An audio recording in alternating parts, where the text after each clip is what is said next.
अस्सलाम वालेकुम स्टूडेंट्स, उम्मीद करते हैं कि आप सब खैरियत से होंगे। जैसा कि आप जानते हैं हमारा चैप्टर चल रहा था बायोडाइवर्सिटी। तो प्रीवियस लेक्चर में हमने पढ़ा कि व्हाट इज़ बायोडाइवर्सिटी, कि बायोडाइवर्सिटी क्या होती है, कि ज़िंदगी की वैरायटी ऑफ लाइफ, ठीक है, measurement of variety of life is called biodiversity. और हमने ये पढ़ा कि बायोडाइवर्सिटी कितनी टाइप्स की होती हैं, वो थी 2 टाइप्स, फ्लोरा एंड फाना, ठीक है। फ्लोरा मीन प्लांट्स एंड फाना मीन डाइवर्सिटी ऑफ एनिमल्स। फिर हमने पढ़ा कि हमने आज तक दुनिया में जितने भी एनिमल्स हैं, जितनी भी वैरायटी ऑफ एनिमल्स हैं, जितने भी ऑर्गेनिजम्स हैं, उनका कितना हिस्सा स्टडी किया था। तो वो टोटल हमने 1/3 part of the total organisms of the earth have been studied.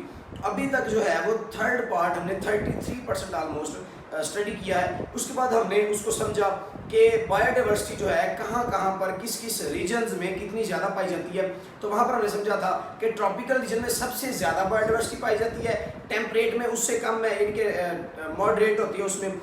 उसके बाद आता है polar region of earth. Polar region में चूँकि बहुत सीवियर कंडीशंस है, हार्श वेदर है, तो वहाँ पर बायोडाइवर्सिटी बहुत ज़्यादा कम पाई जाती है। तो ये था बायोडाइवर्सिटी का कंसेप्ट। और अब बायोडाइवर्सिटी हमने चूँकि पढ़ा जानदारों की वैरायटी और उस जानदार की हर स्पीशीज़ के अंदर मौजूद जानदार की वैरायटी। तो आज हम डिस्कस करेंगे कि इम्पोर्टेंस ऑफ बायोडाइवर्सिटी क्या है।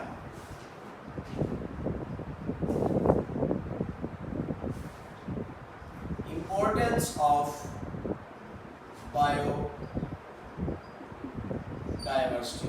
अगेन रिपीट कर दूं कि बायोडाइवर्सिटी जानदारों की वैरायटी, वो जानदार पौधे भी हैं, वो जानदार माइक्रो ऑर्गेनिजम्स भी हैं, वो जानदार जानवर भी हैं। तो जानदारों में इंसान तो ऑलरेडी एनिमल्स में ही आ जाते हैं। तो जानदारों से पहली सबसे इंपॉर्टेंट बात जो है, biodiversity give us food. Biodiversity में फूड प्रोवाइड करती है। आप क्या खाते हैं?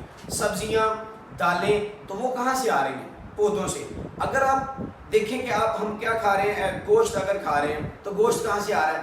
जानवरों से, ठीक है, लाइफ स्टॉक एनिमल्स से। तो लाइफ स्टॉक एनिमल्स क्या ले रहे हैं? पौधे खाते हैं, वो भी चारा खाते हैं, ठीक है। तो डायरेक्टली और इनडायरेक्टली आप फूड कहाँ से हासिल कर रहे हैं? बायोडाइवर्सिटी से, चाहे वो प्लांट्स हों चाहे वो एनिमल्स हों। उसके बाद दूसरी चीज थी कि हम मेडिसिन भी बायोडाइवर्सिटी से ही ले रहे हैं। मेडिसिन डायरेक्टली और इनडायरेक्टली, जैसे कि कुछ चीज़ें खाना ही जो है हमारी इम्यूनिटी मजबूत करता है। फ्रूट वगैरह हम खाते हैं, कुछ सब्जियां ऐसी हैं जो कि हमारी इम्यूनिटी को मजबूत करती हैं, कुछ बीमारियों से हमें हिफाजत देती हैं।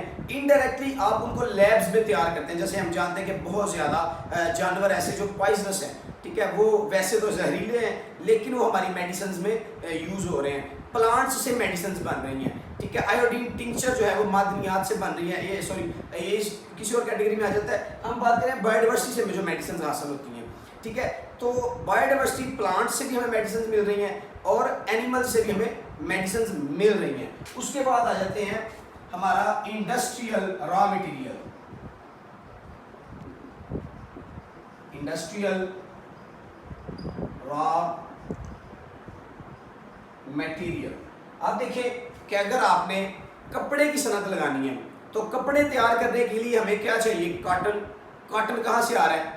बायोडाइवर्सिटी, पौधों से आ रहा है, ठीक है। अगर आपने लकड़ी की सनत है, लकड़ी की सनत जितनी बड़ी, फर्नीचर वगैरह हो, आपका खेलों का सामान है, बैट वगैरह है, बॉल्स हैं, तो आप देखें कि उसमें रॉ मटेरियल्स कहाँ से आ रहा है? सारा लकड़ी का काम है। लकड़ी कहाँ से आ रही है? पौधों से आ रही है। फिर आपने चमड़े की सनत लगानी है, चमड़े की इंडस्ट्री लगानी है, लेदर की इंडस्ट्री, तो वो लेदर कहाँ से आ रहा है? वो एनिमल्स की स्किन से आ रहा है। तो डायरेक्टली और इनडायरेक्टली हम सारा रॉ मटेरियल जो है संतों का, इंडस्ट्रीज का, वो कहाँ से ले रहे हैं? बायोडाइवर्सिटी से ले रहे हैं। उसके बाद है मेक एंड मेंटेन इकोसिस्टम। पहले तो आप समझें कि इकोसिस्टम क्या होता है। इकोसिस्टम हमारे माहौल का, हमारे एनवायरनमेंट का वो पार्ट है जहां पर एक ऑर्गेनिज्म नॉन ऑर्गेनिज्म के साथ इंटरेक्शंस कायम करता है। जैसे कि एक एग्जांपल ले लें कि आप एक स्ट्रीट में रहते हैं, एक मोहल्ले में रहते हैं, लाइक दैट एग्जांपल छोटी सी है। तो वहां पर आप जानदार भी हैं और बेजान भी हैं। जानदार बेजान से इंटरेक्शन करके जिंदा रहते हैं। जैसे कि हमारे इर्द गिर्द माहौल है, कीड़े मकोड़े, इंसान, जानवर, तो ये सारे क्या है? जानदार। लेकिन ये जानदार किन की वजह से, किन की बदौलत जिंदा है? हवा जानदार है? नहीं, ये बेजान है, नॉन लिविंग है।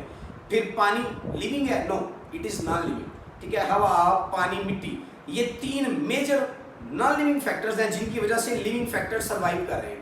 अगर ये 3 नॉन लिविंग फैक्टर्स ना हो तो ये भी सर्वाइव नहीं कर सकते। तो इकोसिस्टम क्या है कि ऐसा माहौल का हिस्सा जहां पर living and non living part of nature interactions कायम करते हैं। तो बायोडाइवर्सिटी मेक बनाती भी है और मेंटेन करती है इकोसिस्टम को, लाइक दैट। अब देखें कि एक जगह पर जानदार रह रहे हैं, लाइक दैट ग्रास है, ठीक है, तो ग्रास उसके वहां पर ग्रास अगर कोई खाने वाला नहीं होगा तो वहां पर ग्रास की मिकदार बहुत ज्यादा हो जाएगी, झाड़ियां बन जाएगी, जंगल बन जाएगा, ठीक है।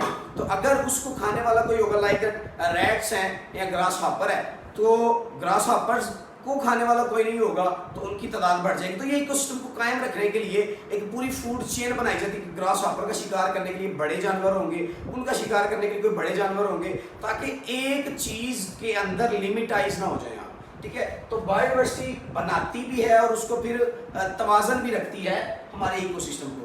देन ये हमारी जो एयर की केमिस्ट्री है उसको मेंटेन करती है।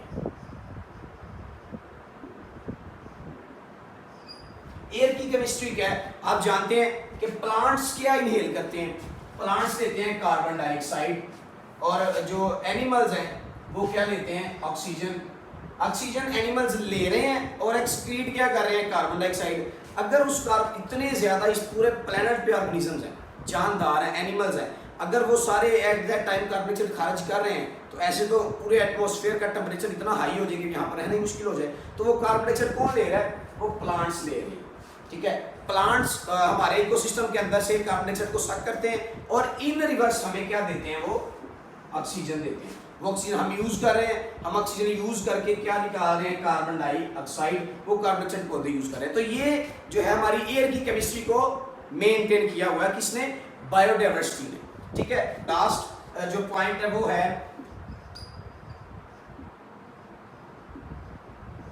Nutrient cycle. हमारे न्यूट्रिएंट्स के जो चक्कर हैं उनको ये मेंटेन करता है। ये न्यूट्रिएंट्स के चक्कर, न्यूट्रिएंट साइकिल क्या होता है कि आप जानते हैं कि जानदार एनिमल्स क्या खाते हैं, प्लांट्स को, ठीक है। यहां पर देखिए जरा,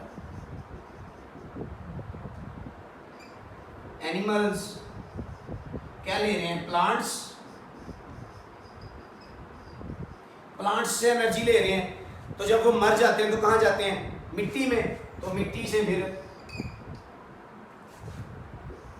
फिर प्लांट्स न्यूट्रिएंट्स लेते हैं, ठीक है, और प्लांट्स फिर हम लेते हैं, उनसे न्यूट्रिएंट्स लेते हैं। तो ये एक सर्कल चल रहा है। एनिमल्स मरते हैं तो प्लांट्स उनसे न्यूट्रिएंट्स लेते हैं, प्लांट्स से न्यूट्रिएंट्स एनिमल्स लेते हैं। तो ये न्यूट्रिएंट साइकिल है। ये अल्लाह ताला ने एक बहुत बेहतरीन निज़ाम बनाया हुआ है कि अगर ये पूरा जो है वो law of conservation of energy में भी आ जाता है कि एनर्जी ना तो ख़त्म होती है और ना जो है वो तबाह की जा सकती है और ना ही बनाई जा सकती है, ये सिर्फ एक शक्ल से दूसरी शक्ल में मुंतकिल होती है। तो ये एनर्जी साइकिल भी चल रहा है, ठीक है। और दूसरी बात की ये में जरखेज मिट्टी फर्टिलिटी में भी अहम किरदार अदा करती है। लाइक दैट हम प्लांट्स ले रहे हैं, हम खाना खा रहे हैं, एनर्जी ले रहे हैं, लेकिन हमारे फीसिस जो हैं, हमारे वेस्ट प्रोडक्ट्स को कहाँ जा रहे हैं, ज़मीन को, और ज़मीन को उनसे नाइट्रोजनियस फर्टिलाइजर्स मिल रहे हैं, ठीक है। जितनी भी बायोडाइवर्सिटी एनिमल्स में है वो अपना जो है फीसिस वगैरह मिट्टी में ऐड करते हैं, वो मिट्टी जरखेज होती है, उनको नाइट्रोजनियस फर्टिलाइजर्स के तौर पर मिलते हैं और वो फिर प्लांट्स ग्रो करते हैं, फिर वो प्लांट्स एनिमल्स खाते हैं, एनिमल्स फिर वो सर्कल जो है वो चला रहे हैं। तो ये ज़मीन की फर्टिलिटी में भी अहम किरदार अदा करते हैं। सो कंक्लूड करेंगे कि ओवरऑल बायोडाइवर्सिटी हमें क्या क्या फ़ायदे दे रही है। फूड हमें बायोडाइवर्सिटी से मिल रहा है, मेडिसिन मिल रही है, इंडस्ट्रियल रॉ मटेरियल मिल रहा है, मेंटेन इकोसिस्टम को कर रहे हैं, एयर की केमिस्ट्री को बाकायदा बना रहे हैं, न्यूट्रिएंट साइकिल को और फर्टिलिटी को ये मेंटेन कर रहा है। और होप सो कि आपको ये समझ आया होगा importance of biodiversity. Thank you, अल्लाह हाफिज़।